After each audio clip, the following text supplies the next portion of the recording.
목사님들이 많이 하시더라고요. 그럼 저도 똑같이 좀 따라 할게요. 그러면 여러분 할렐루야로 우리 같이 한번 손 들어볼까요? 할렐루야, 할렐루야. 네, 반갑습니다. 네, 할렐루야 하니까 막 감사의 에너지가 막 이렇게 충만하게 충전되는 것 같아요. 오늘 여러분들 그 감사로 넘치는 인생이라는 말씀으로 우리가 함께 은혜를 나누려고 하는데요. 이 말씀은 여러분들이 너무 잘 아는 말씀인데 이 말씀을 묵상하다가 감사를 발견했어요. 그래서 그 기쁨이 너무 충만해서 여러분들과 함께 그 은혜의 말씀을 나누려고 합니다. 오늘 예수님께서 한 지방을 들어가시죠? 어디 지방을 가시냐면 두로와 시돈 지방을 갑니다. 그때 한 여자가 예수님께 소리를 지르며 외칩니다. 도와달라는 거예요. 정말 좀 도와달라는 거예요. 나 좀 살려달라는 거예요. 어떤 일이 집안에 있습니까? 그 사랑하는 딸이 귀신이 들린 거예요. 흉악하게 귀신이 들려서 지금 있는 딸을 좀 고쳐달라고 예수님께 소리 질러 간청을 하는 장면이 나옵니다. 근데 그 예수님은 그 요청에 정말 대답도 안 하시고 무시하시고 인격적으로도 모독하시는 그런 어떤 차가운 반응을 보이시다가 결국 예수님께서 그 여자의 그 간절한 그 외침과 그 믿음을 보시고 여자여 내 믿음이 크도다 내 소원대로 되리라 하면서 흉악하게 귀신 들렸던 그 딸을 그 고치는 그 아름다운 이야기의 장면을 우리가 함께 보려고 합니다.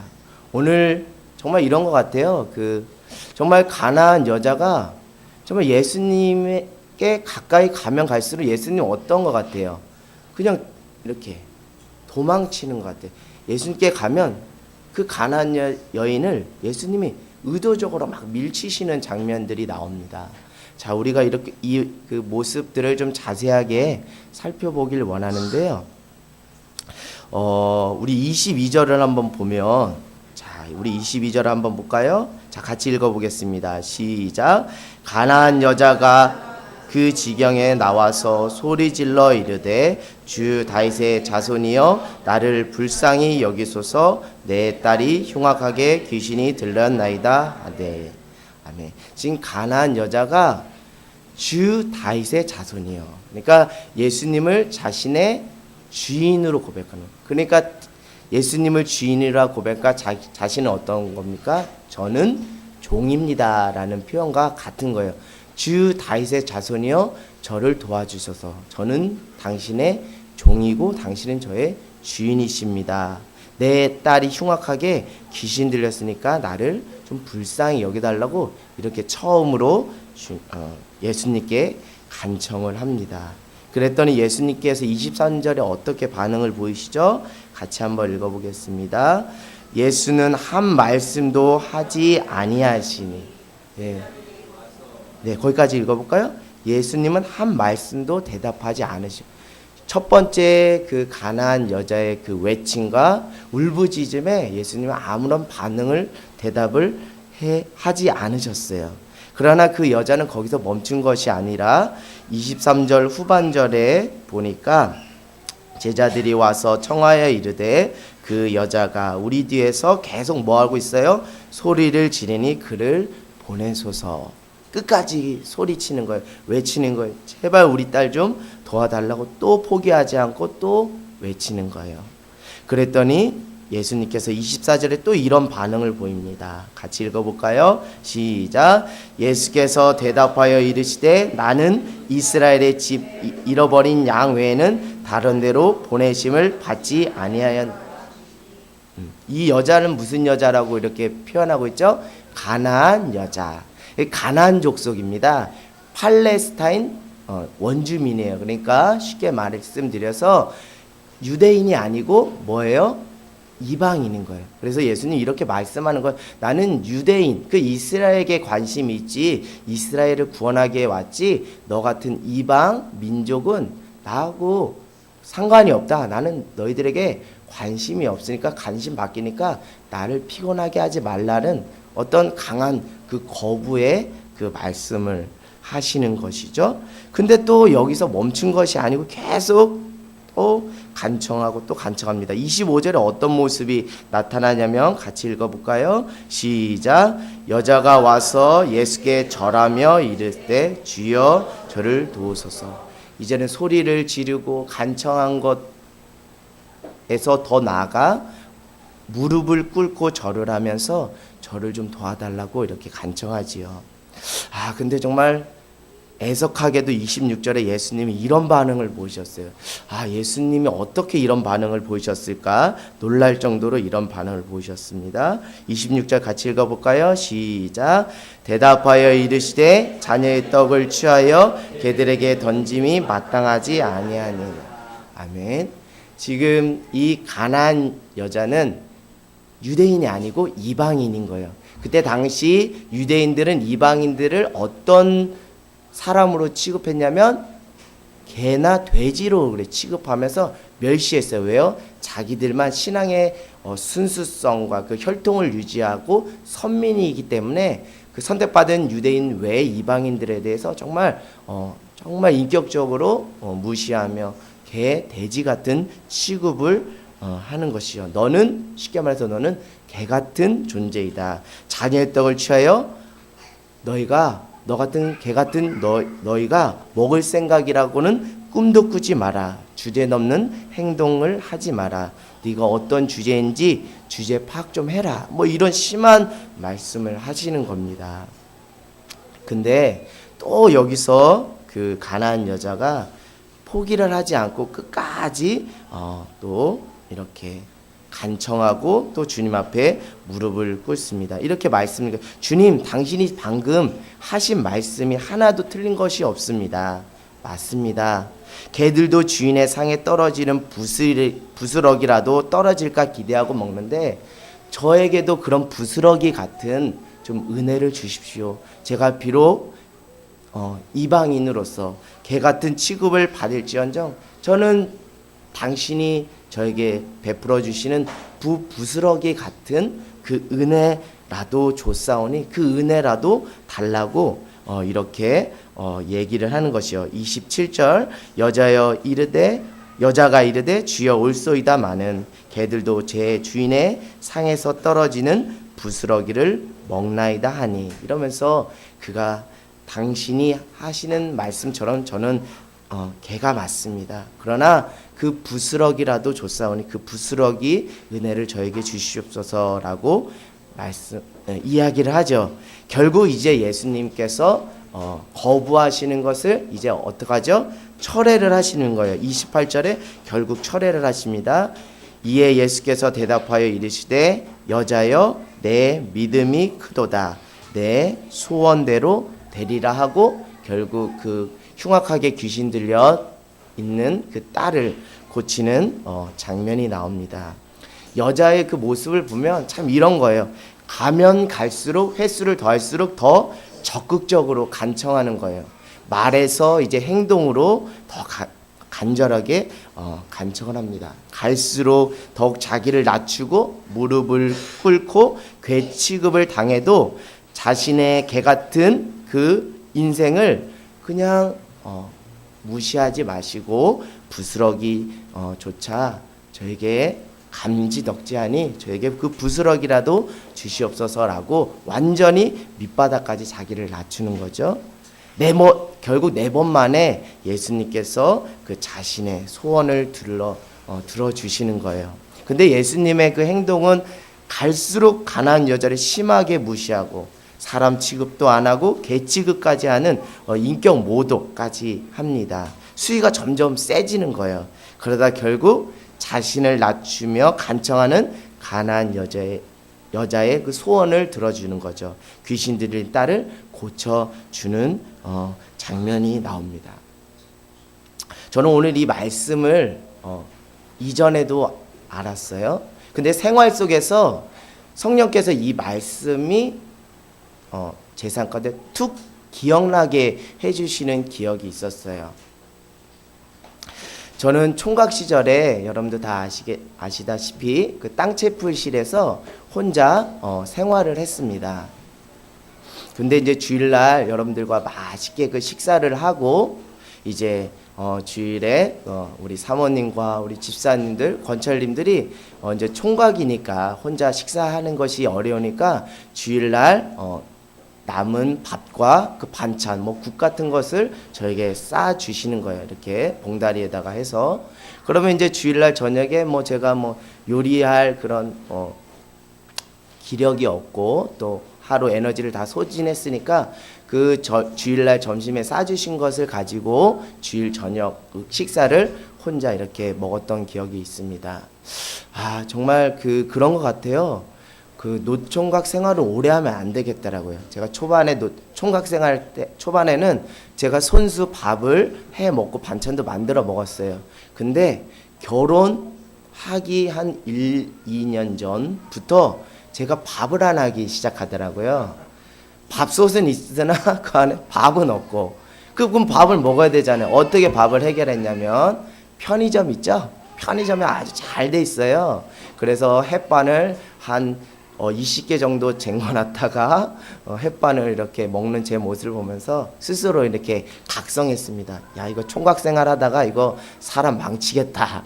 그래서 그때부터 제가 이제 우리 어린 친구들 어린이 교회 친구들한테 이제 기도 부탁을 했습니다. 얘들아, 너희 학교 선생님도 좋으니 학교 선생님들 한번 잘 유심히 관찰해보고 마음에 드시는 분 있으면 다리를 놔봐라. 그렇게 또 얘기를 해봤고, 또 얘들아, 기도를 선포해야겠다.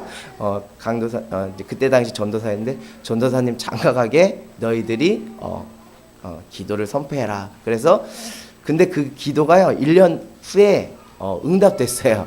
우리 아이들의 기도가 정말 하나님께서 들으시고 응답해 주셨어요. 그래서 제가 이제 하나님의 은혜로 이렇게 장가를 가게 되었는데, 왜 제가 이 말씀이 기억났냐면 주일날 오전에 주일날 점심에 먹었던 그 밥과 반찬과 국을 먹으면서 감사한 마음이 들은 거예요.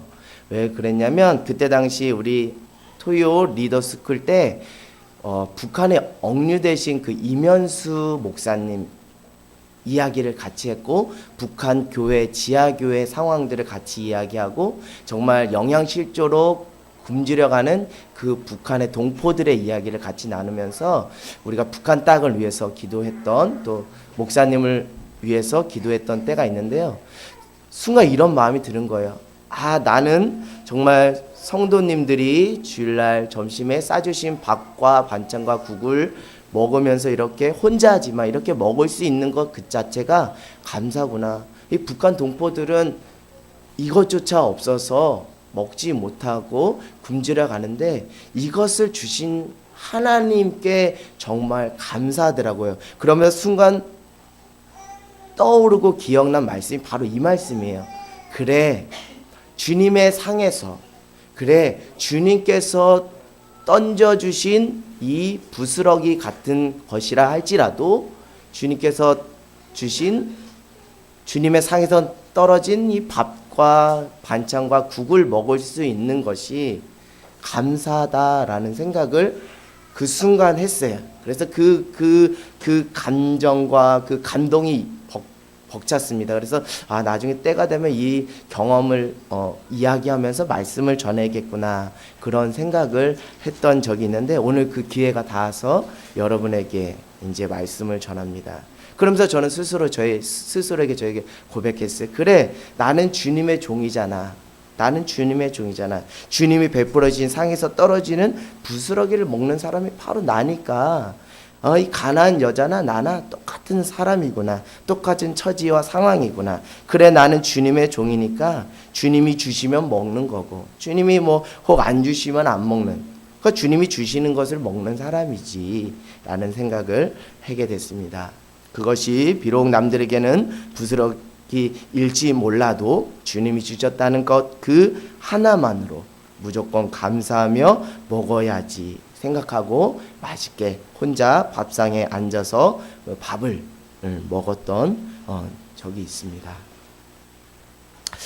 오늘 가난한 여인은 본인 스스로 예수님을 통해서 괴치급을 받으면서까지 부스러기라도 줬사오니 제발 저를 도와달라고 자신을 밑바닥같이 낮추고 더 낮추는 낮아짐의 모습을 우리에게 보여주고 있습니다.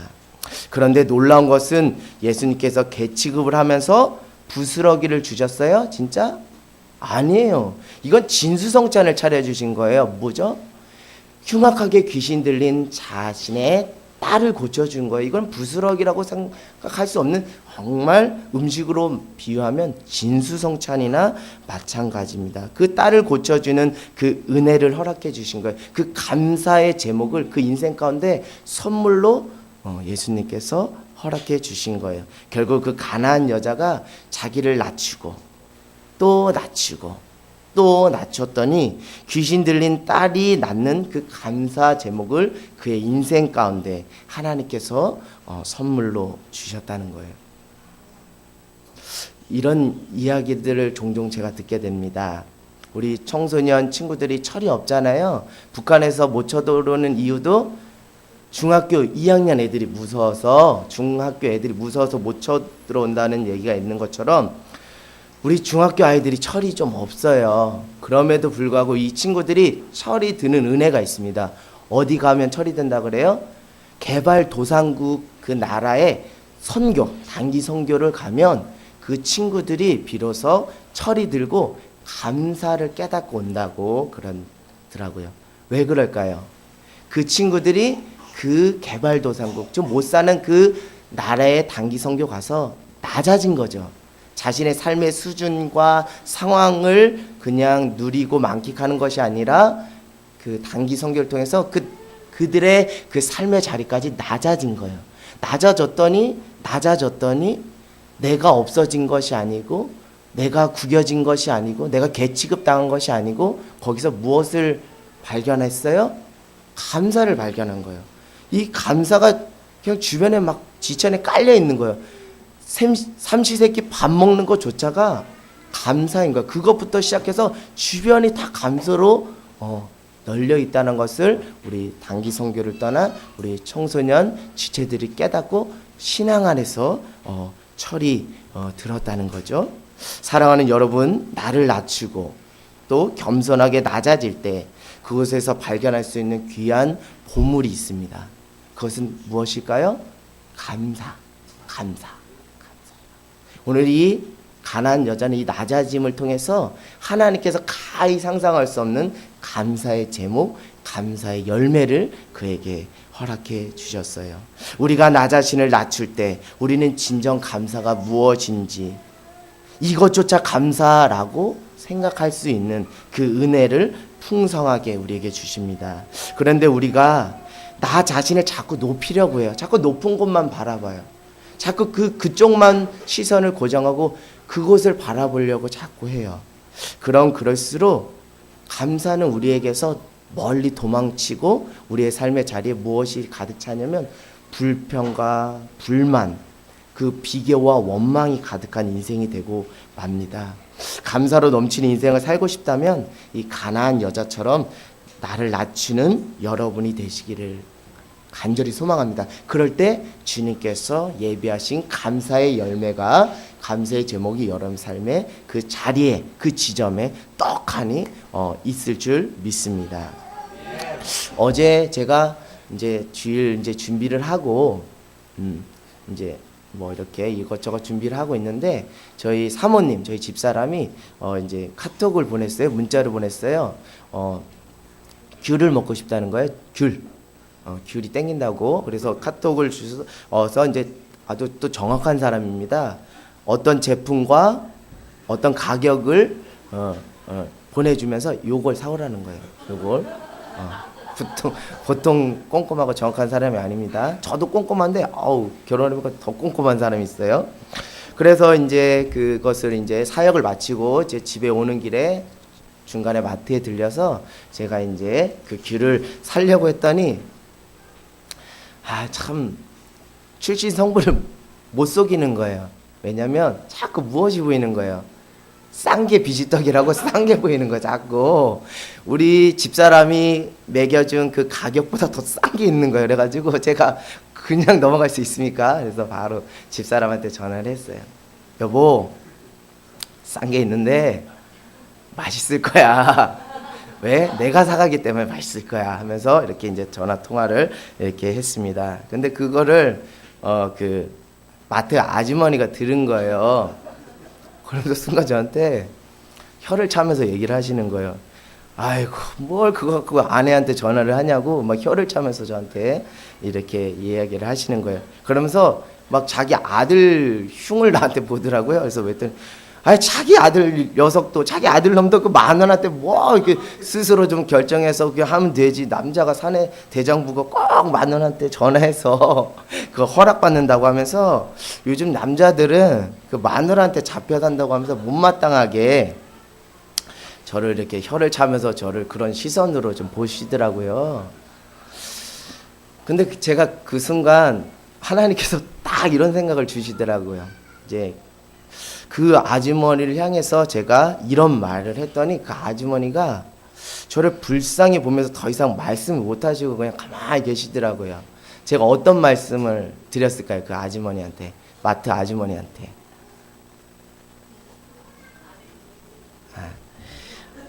제가 솔직하게 이렇게 말씀드렸어요. 아주머니, 저희 집사람이 진짜 무서워요. 저 잘못 싸우면 혼나서 전화한 거예요 라고 이렇게 진지하게 아주머니한테 말을 했어요. 그랬더니 저를 좀 불쌍히 보더라고요. 근데 더 이상 말씀을 안 하시더라고요. 여러분 보시기에 우리 집사람, 우리 사모님이 어떻게 무서운 것 같아요? 네. 여러분들이 판단하시기 바랍니다. 근데 여러분 분명한 것은 제가 말씀드릴 수 있는 것은 같이 살아본 사람은 안다는 거. 그 사람이 누구라는 건 제가 말하지 않겠습니다. 예배 끝나고 저한테 와서 자꾸 물어보지 마세요. 우리 사모님 무서운지 안 무서운지. 그럼 제가 괴로워요. 근데 참고로 어제 제가 싼 거를 사갔는데 엄지척을 딱 해주더라고요. 맛도 좋고 싸니까 칭찬해 주더라고요. 어제 혼나진 않았어요. 자, 제가 지금 무슨 이야기를 하는 거냐면 뭐 우스갯소리일 수도 있지만 여러분 감사가 멀리지 않아요.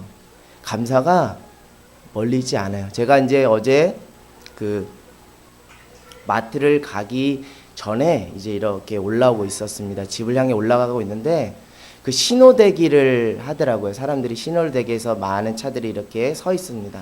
근데 10명에 한 8명은 다 이렇게 턱을 개고 있어요. 뭔가 인생에 그 고민들이 다 있으신 것 같아요. 이렇게 턱을 개면서 그렇게 가시는 모습을 보니까 안타깝고 안쓰럽더라고요. 어떤 고민이 있어서 저렇게 턱을 개며 이렇게 고민할까 하는 생각을 했습니다. 여러분 감사가 어려운 것 같지만 제가 말씀드리는 것을 한번 삶에 적용하고 실천하면 감사하지 말라도 감사할 수 있을 것 같아요. 여러분 다른 것이 아니고요. 제가 어제 마트에 있었던 이야기를 빌어서 여러분에게 말씀드리면 자존심을 내려놓으면 작은 부스러기 하나에도 감사할 수 있다는 거예요. 제가 어제 그 아주머니한테 이렇게 저의 자존심을 내세우며 아주머니가 뭔데 남의 집에 왈가왈부하냐고 내가 뭐 그런 사람으로 왜 자꾸 저를 보냐고 이렇게 제가 자존심을 내세웠다면 그리고 그런 삶이 제 삶에 이렇게 가득 찼다면 저는 그 부스러기 하나조차도 감사할 수 없는 인생을 살아갈 수밖에 없겠구나라는 생각을 하게 됩니다. 여러분 자존심만 내려놓으시면요. 내 주변에 너무 감사할 것들이 깔려 있는 거예요. 여러분 그 경험해 보신 분들은 알 거예요. 자존심만 내려놓잖아요. 그럼 어제 아주머니가 저한테 그 하신 말씀도 그냥 기분 나쁜 말이 아니라 그냥 하나의 에피소드가 재밌게 웃고 넘어가는 이야기가 되는 감사의 제목이 되는 거예요.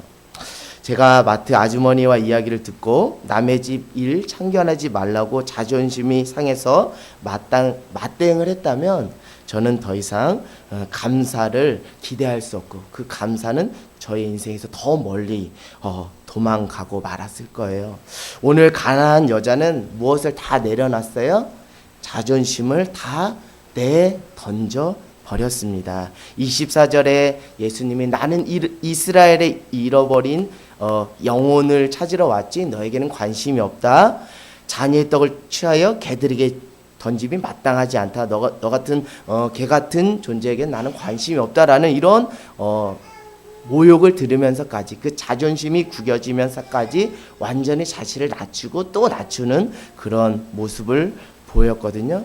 그런데 우리는 흔히 이렇게 말하죠. 이런 상황 가운데 우리는 이렇게 말하죠. 내가 누군데 나를 이렇게 지푸라기 같은 이 부스러기를 주면서 나를 이렇게 대접해? 내가 이거 먹으려고 당신한테 온 줄 알아? 라면서 이렇게 자기를 대우받고 싶고 자기의 자기의 어떤 수준을 충족시키지 못한 것에 대해서 매우 자존심이 상하는 모습을 보일 때가 많습니다. 저도 그런 모습이 제 안에 왜 없습니까? 목회자임에도 그런 모습이 있어요. 그러나 그럼에도 불구하고 그 자존심을 다 내려놓고 그냥 자존심을 그냥 다 그냥 포기하고 살아가니까 이전보다 감사하고 행복한 것은 감사 제목들이 주렁주렁 주변에 깔려 있어요. 큰 것에서만 감사하는 것이 아니라 작은 소소한 것들에 대해서도 감사하게 되는 것이죠. 뭐 사랑하는 우리 수아가 제가 잘 때 자꾸 제 배를 자꾸 긁어요. 얘가 이제 일어나려고 자꾸 긁는데 그거를 이제 배 긁고 저를 귀찮게 하는 것으로 여기지 않고 얘가 벌써 정말 하나님의 은혜로 아빠를 위해서 기도하는구나. 우리 감사합니다. 저희 사모님 카톡 그 대문에 그렇게 올려놨거든. 사진 한번 보세요. 그것도 감사한 거예요. 감사가 그냥 넘치는 거예요. 결국 자존심을 버렸더니 마지막에는 귀신 들린 딸이 고침받는 그 감사 제목이 그 가난한 여자의 그 인생 가운데 선물로 던져졌습니다. 사랑하는 여러분, 자존심을 내세우면 비록 나 자신을 지킬 수 있다라고 생각하고 또 그런 착각 속에서 우리가 사는 것이 사실입니다. 그러나 정작 중요한 감사는 놓치며 살게 되는 것이죠. 결국 행복한 삶과는 무관하게 살아갈 수밖에 없습니다. 하루 빨리 자존심을 한번 내려놓고 살아보세요. 그러면 작은 것 하나에도 감사로 반응하는 인생이 될 줄 믿습니다. 저는 여러분들이 감사의 달인이 되었으면 좋겠어요.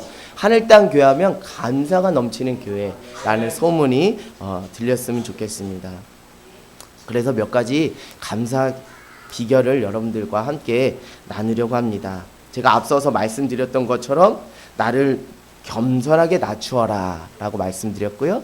두 번째, 자존심을 버리면 주변에 감사가 깔려 있다라고 말씀드렸어요. 여러분, 성경에 오늘 우리 장당 원장님도 말씀드렸듯이 돌아온 탕자 이야기 아시죠? 돌아온 탕자는 소유, 아버지의 유산을 많이 물려받아 그 소유로 더 많은 소유를 누리려고 먼 이국 땅으로 갔어요. 그는 많은 것을 소유해야 그의 인생이 감사로 넘치는 인생이라고 생각하고 갔지만 결국 그 소유가 그의 인생에 감사로 연결되지 못하고 진짜 그가 다 실패하고 돌아왔을 때 무엇 때문에 감사했습니까? 나는 이제 아버지의 아들이라 취급받지 못하고 종의 한 사람으로 가려고 그런 마음을 가지고 갔더니 아버지가 종으로 대우한 것이 아니라 무엇으로 대우를 해줬어요? 사랑하는 아들로 대우를 해준 거예요. 아버지의 아들이란 그 존재로 그가 이것이 감사구나 라는 생각을 깨달았을 것입니다. 여러분, 소유를 쫓아가면 우리 인생의 그 경향성은 어디로 가는지 알아요? 자꾸 욕심을 부리는 거예요. 소유니까 더 하면서 욕심. 근데 욕심은 끝이 없어서 우리를 만족과 우리를 감사로 연결시켜 줄 수 없어요. 그러나 오늘 우리가 감사할 수밖에 없는 것은 내가 예수 그리스도로 말미암아 변하여 새로운 존재, 새로운 피조물로 주님 앞에 이렇게 나와 있다는 것이 그 존재가 되었다는 것이 감사라는 것이죠. 이것에 반응하는, 소유가 아닌 존재에 반응하는 인생이 될 때 우리 인생이 감사로 넘쳐지는 인생이 될 줄 믿습니다. 한 목사님의 설교를 우연찮게 들었는데 그 목사님이 이런 말씀을 하세요. 지식에는 세 개가 있대요. 머리 지식이 있다고 그럽니다. 그리고 가슴 지식이 있다고 그럽니다. 그리고 손발 지식이 있다는 거예요. 얘기를 잘 들어봤더니 참 일리가 있는 말씀이에요. 우리가 이렇게 생각하는 그거를 머리 지식이고 이 머리 지식이 가슴으로 뜨거워져서 이 가슴이 지식이 되고 또 우리 주손발 선교, 주손발 봉사를 하는 것처럼 주님의 손과 발로 그 지식이 행동으로 나타나는 것. 그것이 손과 발 지식이라고 이렇게 말씀을 하였어요. 여러분 많은 사람들이 감사해야지 생각을 합니까 안 합니까? 해요. 오늘 여러분들이 설교를 들으면서 또 추수감사절을 맞이해서 내가 감사해야지 내가 감사해야지 하는데 머리로는 머리 지식으로는 감사를 말하는데 정작 우리의 삶이 불일치하는 건 뭐예요? 우리 삶의 감사는 고사하고 불평불만만 가득 찬 거예요. 이걸 뭐라 그래요? 모순이라고 하고요, 위선이라고 하는 거예요. 저도 그런 위선과 그 모순 덩어리의 삶을 살아가는 여러 사람 중에 한 사람이라고 저는 솔직히 여러분에게 고백할 수밖에 없습니다. 근데 왜 그런지 알아요? 이 머리 지식이 뭘로 내려오지 않았기 때문에 가슴 지식으로 내려오지 않았기 때문에 그런 거예요. 여러분 우리가 생각으로 감사를 말합니다. 내가 감사해야지 불평하지 말고 감사해야지 라고 말합니다. 근데 실제 감사를 못해요. 왜요? 가슴이 허락되지 않았기 때문에. 쉽게 말씀드리면 머리는 감사를 말하지만 감사를 담아낼 그 마음의 가슴의 마음의 공간이 준비되어 있지 않았어요. 확보되지 않았어요. 쉽게 말해서 그 마음의 여유가 없었다는 거예요. 이 감사의 그 공간을 담아낼 그 공간조차 확보할 만큼의 여유, 마음의 여유를 여러분들이 가져야 되는데 그것만큼은 사수하고 지켜야 되는데 이거를 못 지킨 거예요. 그러니까 머리는 계속 감사를 말하지만 우리 가슴에서 우리 삶에서 감사가 현실이 될 수가 없는 거예요. 저는 여러분에게 말씀드리고 당부하고 싶은 것은 감사를 담아낼 수 있는 마음의 공간, 그 마음의 여유를 좀 만들어 보시라는 거예요. 여러분의 마음의 그 공간 안에 무엇이 있습니까? 그 공간의 한편에 그 감사를 담을 수 있는 마음의 공간이 좀 확보되어 있어요? 우리 집 32평이라는 그 공간만 있는 것이 아니라 그 마음의 공간 안에 감사를 담을 수 있는 공간이 있냐는 거예요. 그 공간을 마련할 수 있는 그 마음의 여유를 좀 찾고 그것을 지키고 사수하며 살아가고 있냐는 거예요. 집안 평수 늘리는 것에는 관심이 있지만 내 마음의 공간을 넓히고 그 공간 안에 감사를 채워넣을 그 공간을 확보하기 위해서 왜 우리가 부단히 나를 쳐서 내 마음과 생각을 지키며 그 공간을 확보하려고 수고하지 않았을까라는 생각을 해보게 됩니다. 여러분 그 공간을 마련했어요. 감사가 들어갈 수 있는 공간을 마련했어요. 이건 해도 되고 안 해도의 문제가 아니에요. 왜요? 그 감사의 공간이 감사를 차지 않으면 그 안에 무엇이 삐집고 들어가기 때문에요. 불평과 원망과 오해와 그 섭섭이와 그리고 또 뭐가 있을까요? 뭐 남을 판단하고 전제하고 시기, 질투, 비교, 경쟁 그런 것들이 그냥 거기에 꽉 차니까 감사가 들어가 있습니다. 이제 그거를 다 이제 이거는 벗어버리고요. 이제 그 감사의 공간, 그 어떤 것도 삐짓고 들어올 수 없는 감사의 마음의 공간, 그 가슴의 공간들을 여러분 마련해 보시는 귀한 은혜가 있기를 원합니다. 우리가 보통 감사하면은 어떻게 감사하죠?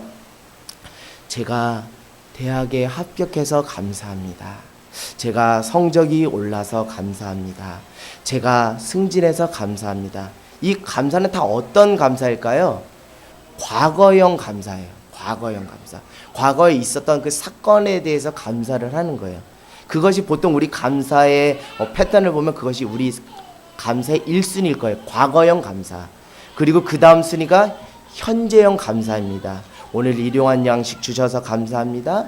오늘 제가 여기 예배 나올 수 있게 해주셔서 감사합니다. 여러분, 감사는 과거와 현재에만 묶여있는 감사가 아니에요. 성경 그렇게 말씀하고 있지 않습니다. 진정한 감사는 미래까지 나가는 것이 감사라고 말씀하고 있어요. 다시 말씀드리면 이 감사의 영역을 확장하라는 거예요. 자, 우리 마가복음 11장 24절 한번 찾아보겠습니다. 마가복음 11장 24절. 성경은 미래형 감사의 영역까지 나갈 때 너가 진짜 감사하는 사람이다 라고 우리에게 말씀하고 있습니다. 마가복음 11장 24절. 자, 우리 같이 한번 읽어볼까요? 마가복음 11장 24절. 자, 같이 읽어보겠습니다. 시작. 그러므로 내가 너희에게 말하노니 무엇이든지 기도하고 구하는 것은 받은 줄로 믿고 그리하면 너에게 기도할 때 그냥 기도하지 말라는 거예요. 이미 받은 줄로 믿고 미래적인 사건을 현재적인 시점으로 그냥 종지부를 찍고 미래에 그것이 일어날 것이 아니라 현재 이미 일어났다는 그 확신을 가지고 기도할 때 그대로 된다라고 말씀하고 있습니다. 빌립보서 4장 6절에서 7절 말씀 한번 가볼까요? 신약 빌립보서 4장 6절에서 7절 말씀 같이 읽겠습니다. 322쪽입니다. 빌립보서 4장 6절에서 7절. 자, 우리 찾았으면 같이 봉독하겠습니다. 빌립보서 4장 6절에서 7절. 시작. 아무것도 염려하지 말고 다만 모든 일에 기도와 간구로 너희 구할 것을 감사함으로 하나님께 아뢰라. 그리하면 모든 지각에 뛰어난 하나님의 평강이 그리스도 예수 안에서 너희의 생각을 지키시리라. 아멘. 저는 오늘 여러분에게 당부드리고 싶은 것은 과거형 감사 또는 현재형 감사에만 머무는 것이 아니라 미래의 영역까지 나가는 미래형 감사를 여러분에게 말씀드렸어요. 근데 여러분, 미래형 감사를 하지 않는 사람은 현재 감사할 수 있을까요? 감사 못해요. 그 감사의 자리에 무엇이 들어찰까요? 두려움, 걱정, 고민, 염려, 그런 것이 있기 때문에 이 미래형 감사, 장차 일어날 일이 현재에도 그대로 이루어질 것이라는 그 믿음의 기도가 오늘 우리에게 평안과 그 감사와 그 담대함으로 현재를 누리고 즐기는 풍성한 인생을 살게 하기 때문에 미래형 감사의 영역까지 나가라고 말씀드리는 거예요. 여러분, 미래형 감사를 두 글자로 줄이면 뭐가 될까요? 믿음입니다. 믿음. 미래의 사건이 현재 시점에 일어날 것을 이미 확신하고 기도하는 그 미래형 감사는 다시 말씀드리면 믿음인 거예요. 믿음이 없이는 미래형 감사를 할 수가 없어요. 현실의 눈으로, 육신의 눈으로 보면 현실은 또 미래는 두려움과 걱정과 염려입니다. 그러나 믿음의 눈으로 보면 감사가 보이고 소망이 보이는 거예요. 우리 목사님께서 광고를 통해서도 알려드렸지만 우리 막내 동생이 지금 아주 힘든 상황 가운데 있습니다. 그러나 제가 지금까지 우리 동생을 위해서 기도할 때 간구의 기도, 여러분 간구의 기도를 드릴 때도 있었지만 제 기도의 많은 퍼센테이지가 감사의 기도를 드렸어요. 이미 하나님께서 그 아들을 고쳐주셔서 하나님의 영광을 위하여 하나님의 뜻대로 하나님의 계획과 섭리대로 하나님께서 이루어주실 것을 지금 믿습니다. 할렐루야. 그러니까 여러분 절망하지 않는 거예요. 다른 사람들은 다 절망을 말하고 안타깝다고 걱정을 말하지만 저는 끝까지 소망을 말할 것입니다. 왜요? 미래 사건이 그 미래 사건으로만 있는 그냥 막연한 것이 아니라 현재 이미 이루어질 것이라는 믿음의 확신이 있기 때문에 저는 동생을 위해서 감사의 기도를 드립니다. 여러분, 이제는 간구의 기도만 드리지 마세요. 언제까지 달라고 그 기도만 할 것입니까? 물론 이거 해야 되는 것이 맞는데 더 성숙한 기도는 감사의 기도를 드리는 거예요. 하나님, 비록 내 삶이 지금 열악하고 지금 초라하지만 미래에 하나님께서 나를 귀하게 들어서시고 나를 정금과 같이 사용하실 것을 믿기에 오늘도 감사함으로 하나님께 받은 줄 믿고 감사함으로 나갑니다. 할렐루야. 여러분, 믿음을 소유한 자가 되길 원해요. 믿음의 눈, 믿음의 안목을 가지고 감사의 영역을 미래까지 확장하는 귀한 은혜가 있기를 원합니다. 끝으로 누군가가 저에게 무엇이 가장 감사하냐라고 묻는다면 저는 제 인생 가운데 예수님을 만난 것이 가장 큰 감사입니다. 라고 말할 것입니다. 예수님을 만나고 그리고 예수님을 믿고 그리고 예수님 안에서 변화해 새 사람이 되었고 그리고 죄의 자녀가 아니고 사단의 자녀가 아니고 하나님의 자녀가 된 것이 감사입니다. 그리고 저를 정말 아무 자격도 따지지 않고 죄를 용서해 주시고 구원받은 백성으로 저를 불러 이렇게 주님 앞에 세워 주신 것이 저에게는 가장 큰 감사입니다. 여러분에게 있어서 추수감사절 가장 큰 감사는 무엇입니까? 여러분의 인생에 있어서 가장 큰 감사는 무엇입니까?